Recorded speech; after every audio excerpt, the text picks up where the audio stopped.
जय हिंद दोस्तों, स्वागत है आप सभी का मेरे YouTube प्लेटफॉर्म पर एक बार फिर से। अभी जस्टिस वर्मा के घर में खूब सारा कैश मिला है जिस पर पूरे देश में तूफान मचा हुआ है। तो आज के इस वीडियो में पूरी पड़ताल करेंगे और पूरे मुद्दे को जानेंगे, साथ में जो इंपॉर्टेंट चीजें हैं वो भी मैं आपको बताऊंगा। तो दोस्तों, हुआ कुछ ऐसा है कि हमारे जस्टिस वर्मा अभी दिल्ली में 30 तुगलक रोड पर रहते हैं, सरकारी आवास में। वो दिल्ली से बाहर थे कहीं। उनके पीछे 14 मार्च को उनके परिवारजनों ने पुलिस को और दिल्ली फायर सर्विस को फोन करके बताया कि उनके घर में आग लग गई है, और उस आग से उनको बचाने के लिए दिल्ली फायर सर्विस और पुलिस दोनों ही लगभग रात में 11 साढ़े 11 के लगभग उनके घर पहुंचते हैं। दिल्ली फायर सर्विस और पुलिस के अधिकारी दोनों मिलकर घर की आग को बुझाने का काम करते हैं और 15 मिनट के अंदर ही उस पूरी आग पर काबू पा लिया जाता है।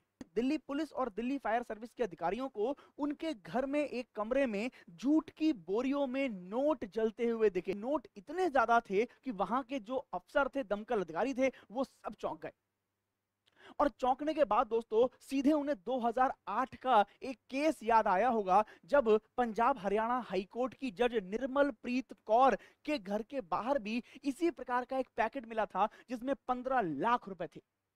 अब दोस्तों, जैसे ये बात पुलिस अधिकारियों को पता लगी, दमकल के अधिकारियों को पता लगी, तो उन्होंने आनन फानन में अपने उच्च अधिकारियों तक ये खबर पहुंचाई। उच्च अधिकारियों तक जब ये खबर पहुंची तो वहां से ये भारत के कानून मंत्रालय तक पहुंची, और भारत के कानून मंत्रालय से ये खबर तुरंत हमारे जो सीजीआई है इस समय, संजीव खन्ना, उन तक पहुंचाई गई, जो बहुत ही गंभीर मामला होने की स्थिति में ही होता है। जैसे ही ये मामला संजीव खन्ना के सामने आया, उन्होंने भी तुरंत आनन फानन में इस पूरे मुद्दे पर अपनी कोलेजियम की एक बैठक को बुला लिया। दोस्तों, ये सुप्रीम कोर्ट का कोलेजियम क्या होता है, इसकी चर्चा भी आज के ही वीडियो में करेंगे। इन पांचों ने ही इस बात पर सहमति जताई कि तुरंत ही संजीव वर्मा को दिल्ली हाई कोर्ट से हटाकर इलाहाबाद हाई कोर्ट भेज देना चाहिए। 20 मार्च को यह बैठक हुई थी और 21 मार्च को संजीव वर्मा को बुलाया गया हाई कोर्ट में कि भाई आप आइए और अपने इस मुद्दे पर पूरी बात रखिए। हालांकि ये प्रेजेंट नहीं हुए, वहां पर ये उपस्थित नहीं हुए। कई वकीलों तो इतना तक कह दिया कि केवल ट्रांसफर करने से काम नहीं चलेगा, जस्टिस वर्मा का आप इस्तीफा मांगिए, जस्टिस वर्मा को यहां से बर्खास्त करिए और उनका इस्तीफा यहां से मांगिए, ऐसा भी कहा।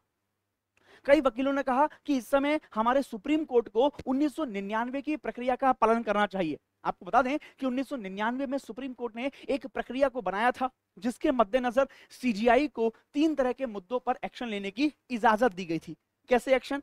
अगर कोई जज करप्शन करता है, अगर कोई जज जो है वो अनुचित व्यवहार करता है, या अगर कोई जज गलत कार्य करता है, इन तीनों कार्यों के तरह, इन तीनों कार्यों की श्रेणी में अगर कोई कार्य करता है कोई भी जज, तो सुप्रीम कोर्ट के जो सीजीआई हैं वो सीधे सीधे उस जज से सवाल पूछ सकते हैं कि भाई ऐसा व्यवहार तुमने क्यों किया, ये भ्रष्टाचार के आरोप तुम पर क्यों लगे, ये अनुचित व्यवहार तुमने क्यों किया।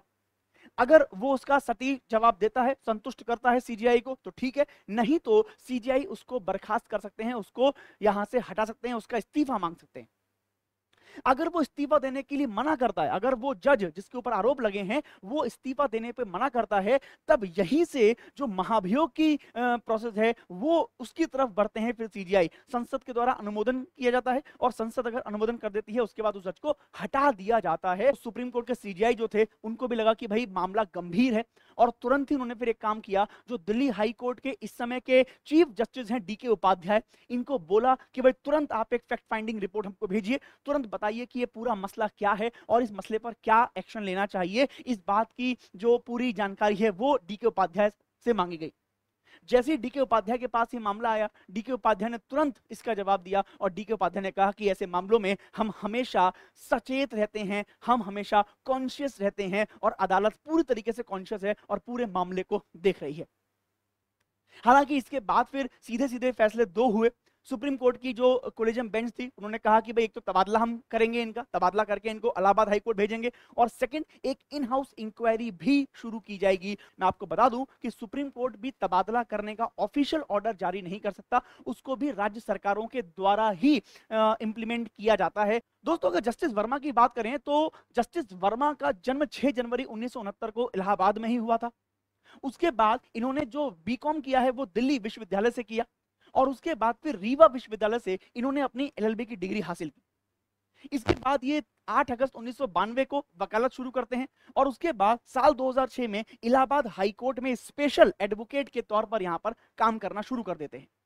इसके बाद से इनकी सफलता की सीढ़ियां बहुत तेजी से आगे बढ़ती हैं और साल 2012 से 2013 तक उत्तर प्रदेश के चीफ स्टैंडिंग काउंसिल भी रहे। अगर 2013 में इलाहाबाद हाई कोर्ट में सीनियर वकील होते हैं, उसके बाद 13 अक्टूबर 2014 को इलाहाबाद हाई कोर्ट में ही एडिशनल जज के तौर पर जस्टिस संजीव वर्मा को नियुक्त कर दिया जाता है। इसके बाद 1 फरवरी 2016 को इलाहाबाद हाई कोर्ट में परमानेंट जज के रूप में प्रमोट होते हैं और वहां पर स्थायी जज के रूप में कार्य करना शुरू कर देते हैं। और इसके बाद 2021 में दोस्तों ये दिल्ली हाई कोर्ट में ट्रांसफर कर दिए जाते हैं, दिल्ली हाई कोर्ट में इनका ट्रांसफर हो जाता है। दोस्तों बात केवल इतनी सी नहीं है, इसके अलावा अगर जस्टिस वर्मा की बात करें तो जस्टिस वर्मा करीब 11 समितियों का हिस्सा हैं। ये समितियां बहुत इंपॉर्टेंट हैं, जो बहुत इंपॉर्टेंट कंडीशंस में कुछ निर्णय लेती हैं, उसके अध्यक्ष रहे हैं, उसके मेंबर रहे हैं जस्टिस वर्मा। एक बहुत इंपॉर्टेंट काम जस्टिस वर्मा के अंडर में था और वो देखिए ये था, दिल्ली उच्च न्यायालय में पूर्व जो मुख्य न्यायाधीश थे मनमोहन, उनकी अध्यक्षता वाली स्थायी समिति के 3 न्यायाधीशों में शामिल थे। और दोस्तों यही वो समिति थी जिसने दिल्ली में उच्च न्यायालय में वरिष्ठ अधिवक्ताओं को नामित करने का काम किया था। अब सोच के देखिए कि अगर 1% भी भ्रष्टाचार का कोई भी अगर 1% भी आरोप ठीक है तो जस्टिस वर्मा ने कितना बड़ा घालमेल किया हो सकता होगा। कांग्रेस पार्टी पर कुछ कर पुनर्मूल्यांकन के कार्यवाही हुई थी, कांग्रेस पार्टी को कुछ कर चुकाने थे, उसका पुनर्मूल्यांकन किया जाना था। पुनर्मूल्यांकन ना हो इसके लिए कांग्रेस ने याचिका दाखिल की थी कि भाई हमारा कर पुनर्मूल्यांकन नहीं होना चाहिए। कांग्रेस की इस याचिका को खारिज भी जस्टिस वर्मा ने ही दोस्तों किया था। इसके साथ साथ एक और केस है जो जस्टिस वर्मा के साथ जुड़ा हुआ है। आपको डॉक्टर कफील याद होंगे, डॉक्टर कफील पर आरोप लगे थे कि इन्होंने जानबूझकर एक हॉस्पिटल में ऑक्सीजन की सप्लाई नहीं की, जिसकी वजह से उस हॉस्पिटल में 63 बच्चों की मृत्यु हो गई थी। डॉक्टर काफिल का केस चल रहा था, इनको जमानत देने वाले जो थे वो भी दोस्तों हमारे जस्टिस वर्मा ही थे। सुप्रीम कोर्ट की जो बार एसोसिएशन है उसके अध्यक्ष हैं कपिल सिब्बल, उन्होंने भी कहा है कि बहुत गंभीर विषय है, बरसों से होता आ रहा है और अब समय आ गया है कि सुप्रीम कोर्ट जो है वो जजों की नियुक्ति पर ध्यान दे, जजों की नियुक्ति पर अनुशासन करे और प्रक्रिया पर थोड़ा सा विचार विमर्श करे ताकि जजों की नियुक्ति सही तरीके से हो सके और सही जजों की हो सके। इसके साथ साथ जो बार काउंसिल के पूर्व अध्यक्ष हैं विकास सिंह जी, उन्होंने भी कहा है कि ये बहुत सीरियस मैटर है और बहुत ज्यादा अनुशासनहीनता वाला ये मैटर है, इस पर भी कार्रवाई होनी चाहिए और गंभीरता से इस पर होना चाहिए। केवल किसी जज पर आरोप लगने के बाद उसका तबादला कर देना, जबकि साक्ष्य मौजूद है, उसके बाद उसका केवल तबादला कर देना काफी नहीं होगा। तो इलाहाबाद हाई कोर्ट में भी देखिए ये एक लेटर में यहां पर लेके आए हूं, एक स्क्रीनशॉट है लेटर का। ये इलाहाबाद जो बार एसोसिएशन है उस बार एसोसिएशन ने CGI chief justice of India और इलाहाबाद हाई कोर्ट के जजेस को लिखा है। इसमें लिखा है कि भाई हम कोई कूड़ेदान नहीं है, we are not the dustbin. इतनी कड़ी टिप्पणी की है इलाहाबाद बार काउंसिल ने। क्यों की है? उन्होंने इसलिए की है कि भाई एक जज के घर में कैश पकड़ा जाता है, वो उस पर करप्शन के चार्जेस लगने वाले हैं और उस जज को आप दिल्ली हाई कोर्ट से इलाहाबाद हाई कोर्ट भेज रहे हो, तो हम कोई कूड़ा घर हैं क्या जहां पर सारे भ्रष्टाचारियों को आप भेज देंगे? ऐसी कड़ी टिप्पणी की है और इस तबादले का जबरदस्त विरोध यहां पर इलाहाबाद बार काउंसिल ने भी कर दिया है। इतना ही नहीं दोस्तों, ये खबर पहुंच गई है राज्यसभा में और राज्यसभा में जब खबर पहुंची तो जयराम रमेश है वहां पे, इन्होंने बहुत कड़ी टिप्पणी करी और इन्होंने कहा कि जो राज्यसभा के सभापति हैं जगदीप धनखड़, उनको भी इस विषय पे बोलना चाहिए, इस विषय पर बात करनी चाहिए। जब इन्होंने कहा तो जगदीप धनखड़ ने एक और यहां पर शिगुफा छेड़ दिया जो अलग बहस का विषय दोस्तों बन गया। इन्होंने कहा कि भाई वाकई में ये ऐसा नहीं होना चाहिए था, अगर हम ध्यान देते पहले से तो ऐसे मामले हमारे सामने नहीं आते। इन्होंने एनजेएसी की बात कर दी, यानी यहां पर इन्होंने बात कर दी है राष्ट्रीय न्यायिक नियुक्ति आयोग की, एनजेएसी की अधिनियम की बात कर दी। इन्होंने कहा कि अगर उसको हम लागू कर देते, उसको सुप्रीम कोर्ट लागू होने देता तो ऐसी स्थिति यहां पर नहीं आती। इसके बारे में भी दोस्तों हम आगे बात करेंगे, आज के लेक्चर में बात करेंगे कि ये क्या चीज है राष्ट्रीय न्यायिक नियुक्ति आयोग। फिलहाल मामला बहुत गंभीर है और गंभीर है तो कुछ सवाल भी यहां पे खड़े हो रहे हैं। सबसे पहला सवाल तो यही है दोस्तों इस पूरी उधेड़बुन का कि भाई आग लगने के कारण क्या थे। जो भारतीय न्याय संहिता है उसमें एक धारा है दोस्तों, धारा 326। इसमें कहा गया है कि अगर बाढ़ के द्वारा, तूफान के द्वारा, आग लगने के द्वारा कुछ नुकसान होता है तो तुरंत उसकी एफआईआर होनी चाहिए। तो सवाल यह है कि दिल्ली हाई कोर्ट के जज के यहां 14 मार्च की रात में आग लगती है, नुकसान होता है, उसी रात में क्यों कोई एफआईआर नहीं लिखी गई? आखिरकार आग लगने के कारण क्या थे? अगर जस्टिस वर्मा के घर में कैश मिला है तो वो आखिरकार कैश आया कहां से था? उनके जितने भी निर्णय उन्होंने लिए हैं आज तक अपने जीवन में, उन सभी निर्णयों की क्या जांच नहीं होनी चाहिए? क्या उन सभी निर्णयों का रिव्यू नहीं होना चाहिए? अगर उनके घर में कैश मिला है तो क्या पता किस फैसले के बदले उन्होंने कैश इकट्ठा किया हो।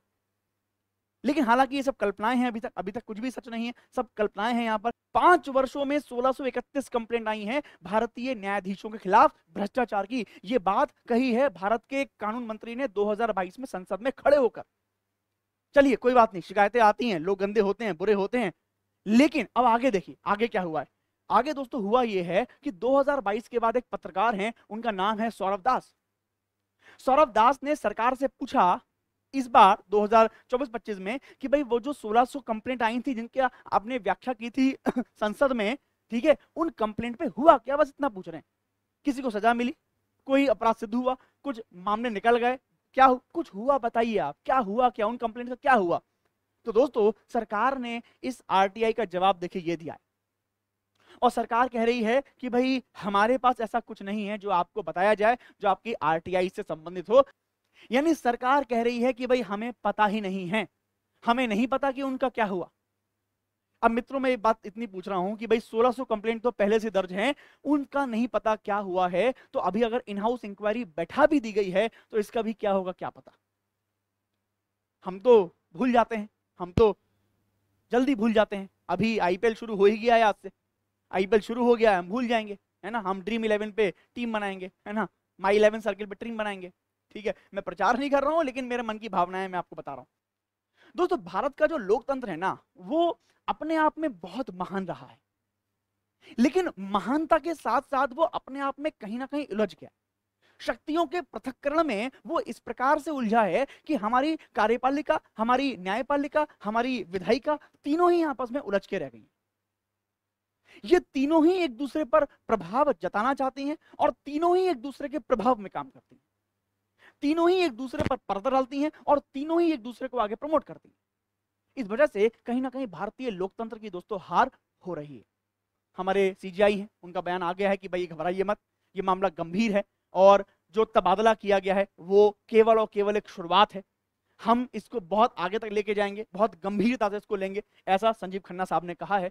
तो मैं चाहूंगा, मैं मन से चाहूंगा कि उनकी बातें सही हो, वो इस पर सख्त कार्रवाई करें और आगे के लिए भी एक रोड मैप तैयार करें कि कोई भी ऐसा केस दोबारा देखने को ना मिले। अगर कोलेजियम की बात करें, कोलेजियम क्या होता है, तो कोलेजियम दोस्तों एक निकाय होता है, एक तंत्र होता है, एक पीठ होती है जिसमें अलग अलग लोग होते हैं। सुप्रीम कोर्ट के लिए भी होती है और हाई कोर्ट के लिए भी होती है। अगर हम दोस्तों सुप्रीम कोर्ट की बात करें तो सुप्रीम कोर्ट की जो कोलेजियम है उसमें कुल मिला के 5 लोग होते हैं। इन पांचों में से एक होते हैं हमारे सीजीआई और 4 सुप्रीम कोर्ट के अन्य वरिष्ठ जज होते हैं। अगर हाई कोर्ट की बात करें तो हाई कोर्ट में हर एक हाई कोर्ट का अपना कोलेजियम होता है, उसमें जो अध्यक्ष होता है वो हाई कोर्ट का मुख्य न्यायाधीश होता है और 2 जज हाई कोर्ट के और होते हैं जो उस पीठ में रहते हैं। अब ये कोलेजियम दोस्तों करता क्या है? ये कोलेजियम जो भी न्यायालय हैं उन न्यायालयों में नियुक्ति और ट्रांसफर, नियुक्ति और तबादलों का सारा निर्णय लेता है। किसी भी कानून में, किसी भी संविधान में इसका कहीं कोई जिक्र नहीं है। ये केवल एक प्रोसेस, एक परंपरा बना दी गई है, न्यायाधीशों के मामले की परंपरा बना दी गई है, उस परंपरा को ही हम लोग ढो रहे हैं। कोलेजियम कैसे काम करता है? तो दोस्तों जब भी हाई कोर्ट में या सुप्रीम कोर्ट में कोई भी नियुक्ति होनी होती है तो कोलेजियम का जो पीठ है वो कुछ नामों का सजेशन देता है, वो सजेशन सरकार के पास पहुंचता है, सरकार उसको अनुमोदित कर देती है, यानी सरकार उसको मान लेती है। उसके बाद फिर राष्ट्रपति की मुहर से, राष्ट्रपति के प्रभाव से वो नियुक्ति हो जाती है या ट्रांसफर हो जाता है। सरकार इस कोलेजियम के फैसले को ठुकरा सकती है, इस पर स्पष्टीकरण मांग सकती है, लेकिन अगर दोबारा कोलेजियम उन्हीं नामों को भेजेगा तो सरकार भी बाध्य होगी उसे अनुमोदित करने के लिए। इस सिस्टम में किसी भी तरह की जो है वो कोई ट्रांसपेरेंसी नहीं है, कुछ भी पात्रता पता नहीं है, कब इसकी बैठक होती है, क्या होता है, कि कौन निर्णय लेता है, किन बातों पर निर्णय लेता है, कुछ भी इसका पता नहीं रहता। कई बार तो वकील भी अनजान होते हैं, जो एडवोकेट होते हैं वो भी अनजान होते हैं कि उनके नामों को जज बनाने के लिए, नियुक्ति करने के लिए विचार किया भी जा रहा है, नहीं किया जा रहा, उनको भी नहीं पता होता। तो इस प्रकार का ये बहुत ही ज्यादा जो है ओपेक एक कोलिजम है। इसी वजह से इसकी बहुत ज्यादा दोस्तों यहाँ पर आलोचना भी की जाती है और इसके ऑप्शंस की तलाश की जाती है। अटल बिहारी वाजपेयी जो हमारे पूर्व प्रधानमंत्री हैं, ठीक है, उन्होंने इसकी पूरी कहानी करी थी, उन्होंने इसकी पूरी कहानी जो है सन 2000 में करी थी। एक पैनल नियुक्त किया, पैनल था हमारा MN वेंकटचलैया आयोग। इस एमएन वेंकटचलैया आयोग ने इसी राष्ट्रीय न्यायिक नियुक्ति आयोग की सिफारिश की थी। उन्होंने कहा था कि जजों की जो नियुक्ति है और तबादला है वो कोलेजियम से नहीं बल्कि इस आयोग के थ्रू होना चाहिए, राष्ट्रीय न्यायिक नियुक्ति आयोग। इस आयोग में कुल मिला के कई सदस्य होते हैं। कौन कौन? इसमें एक मुख्य न्यायाधीश होंगे, यानी हमारे चीफ जस्टिस होंगे, चीफ जस्टिस ऑफ इंडिया। साथ में सर्वोच्च न्यायालय के 2 वरिष्ठ जज भी होंगे इसमें। इसके साथ साथ जो केंद्रीय कानून मंत्री हैं, यानी सरकार की सीधे सीधे दखल जो है वो उसमें होगी। केंद्रीय कानून मंत्री जो हैं वो भी इस आयोग के एक मेंबर रहेंगे। इसके अलावा जो राष्ट्रपति द्वारा चुना गया एक व्यक्ति है जिसकी भी सिफारिश मुख्य न्यायाधीश नहीं की होगी, ऐसा व्यक्ति भी यहां पर होगा। यानी कुल मिलाकर देखिए कितने लोग हो गए। पहला हमारे हो गया मुख्य न्यायाधीश, 2 हमारे सुप्रीम कोर्ट के जज हो गए, 3 चौथे हमारे कानून मंत्री हो गए, और 5वां वो व्यक्ति जिसको राष्ट्रपति ने चुना है लेकिन मुख्य न्यायाधीश के परामर्श से ही चुना है। तो ऐसे 5 लोगों के आयोग बना। इस आयोग के थ्रू ही किसी भी नियुक्ति को हम करें, ऐसा आयोग, ऐसा ये वेंकटचलैया आयोग ने सिफारिश किया था सन 2000 में। तभी नरेंद्र मोदी जी आए प्रधानमंत्री बनके 2014 में। जैसे नरेंद्र मोदी जी आए उन्होंने तुरंत ही इस आयोग को, इस पूरी सिफारिश को, इस विधेयक को 2014 में ही लोकसभा से पास करा लिया। लेकिन जैसे ही दोस्तों ये पास हुआ, सुप्रीम कोर्ट ने इसको असंवैधानिक करार देकर इसको पास आगे नहीं होने दिया, इसको खारिज कर दिया। अब दोस्तों महाभियोग की अगर बात करें तो संविधान में 2 आर्टिकल हैं। एक आर्टिकल है 124, एक आर्टिकल है 218। 124 आर्टिकल के तहत सुप्रीम कोर्ट के न्यायाधीशों को उनके पद से विमुक्त करने का प्रावधान दिया गया है, और 218 में हाईकोर्ट के जजों को अपने पद से हटाने का प्रावधान दिया गया है। हालांकि एक बात ध्यान रखिए, संविधान में कहीं भी महाभियोग शब्द का प्रयोग सुप्रीम कोर्ट और हाई कोर्ट के जजेस के लिए नहीं किया गया है। हमारे यहाँ एक कानून है, जजेस इंक्वायरी एक्ट 1968 में आया था, इसके तहत इस प्रक्रिया को बनाया गया है। क्या है प्रक्रिया? सबसे पहले इनिशिएशन होता है। इनिशिएशन का मतलब है कि अगर किसी भी जज को हटाना है सुप्रीम कोर्ट या हाई कोर्ट के, तो सबसे पहले लोकसभा या राज्यसभा में उसका इनिशिएशन होगा, शुरुआत होगी। शुरुआत के लिए ही 100 लोग चाहिए। यानी लोकसभा में जब तक 100 लोग ये बात लिखकर सभापति को नहीं देंगे कि भाई इस जज को हटाइए, तब तक तो प्रक्रिया शुरू ही नहीं होगी। राज्यसभा में 50 लोग कम से कम चाहिए होते हैं जो ये लिखकर दें कि भाई प्रक्रिया शुरू कीजिए। जब ये काम हो जाता है, जो कि अपने आप में बहुत मुश्किल काम है, ये काम हो जाता है तो उसके बाद 3 मेंबर की एक हाई लेवल कमेटी गठित होती है, जिसमें एक सीजीआई होते हैं यानी चीफ जस्टिस ऑफ इंडिया, या फिर सुप्रीम कोर्ट के कोई जज होंगे। इसके अलावा हाई कोर्ट के चीफ जस्टिस होते हैं, और साथ में एक डिस्टिंग्विश्ड ज्यूरिस्ट होता है जिसको राष्ट्रपति नियुक्त करता है। ये 3 लोग उन सभी आरोपों की जांच करते हैं, और जांच में अगर वो सारे आरोप झूठे पाए जाते हैं तो मामला वहीं खत्म हो जाता है। अगर आरोपों में सच्चाई पाई जाती है तो फिर क्या होता है, आगे पार्लियामेंट में जाता है, और फिर पार्लियामेंट मानती है कि हाँ ये जज गलत था, फिर वोटिंग होती है। और वोटिंग पे दोस्तों नॉर्मल वोटिंग नहीं, स्पेशल मेजॉरिटी, यानी जो लोकसभा में है, जो राज्यसभा में है, जहां भी ये इनिशिएशन हुआ है वहां पर स्पेशल मेजॉरिटी से ये पास होता है, विशेष बहुमत से पास होता है। इसका मतलब 2/3 लोग कम से कम उस बात के फेवर में हो, तब कहीं जाके वो जो विधेयक है, वो जो प्रस्ताव है पास होगा और जज को फिर हटाया जाएगा। और अभी नहीं, पहले जहां पर प्रस्ताव गया है वहां पर एक कार्रवाई होगी, वहां से पास हो जाएगा तो दूसरे हाउस में जाएगा। अगर लोकसभा में आया है तो राज्यसभा में जाएगा, राज्यसभा में आया है तो लोकसभा में जाएगा, दूसरे हाउस में भी स्पेशल मेजॉरिटी से वो पास होगा, तब कहीं जाके दोस्तों जज को हटाया जाएगा। अगर हम बात करें यहां पर देखिए तो जस्टिस ये 3-4 हैं। जस्टिस रामास्वामी हैं, जस्टिस सुमित्रा सेन हैं, जस्टिस एसके गैंगेल हैं, जस्टिस पारदीवाला हैं, जस्टिस सीवी नागराजन हैं।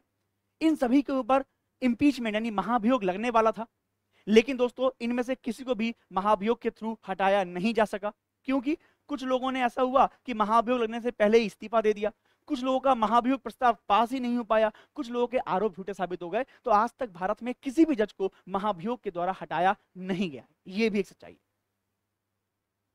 तो मित्रों ये पूरी कहानी थी आज की जस्टिस वर्मा की। अब अगर आगे की बात करें तो मुझे जो चीज समझ में आ रही दोस्तों वो ये है कि जो केस हैं वो तो भारत में हो ही रहे हैं, और आगे भी अगर ऐसे लोग रहे तो केस हमें देखने को मिलते रहेंगे। लेकिन ट्रांसपेरेंसी दोस्तों बहुत जरूरी है किसी भी चीज में। अगर लोगों का विश्वास जीतना है और खास तौर पे आम लोगों का विश्वास जीतना है तो ट्रांसपेरेंसी बहुत जरूरी है, पारदर्शिता बहुत जरूरी है। तो संजीव खन्ना जी जो हमारे सीजीआई हैं, उनको यहाँ पर ट्रांसपेरेंसी पर काम करना पड़ेगा। जुडिशियल जस्टिस मिल सकता है, जुडिशियल इंपीचमेंट हो सकता है, ये बात जस्टिस संजीव खन्ना को साबित करनी होगी अपने कामों से, अपनी ट्रांसपेरेंसी से।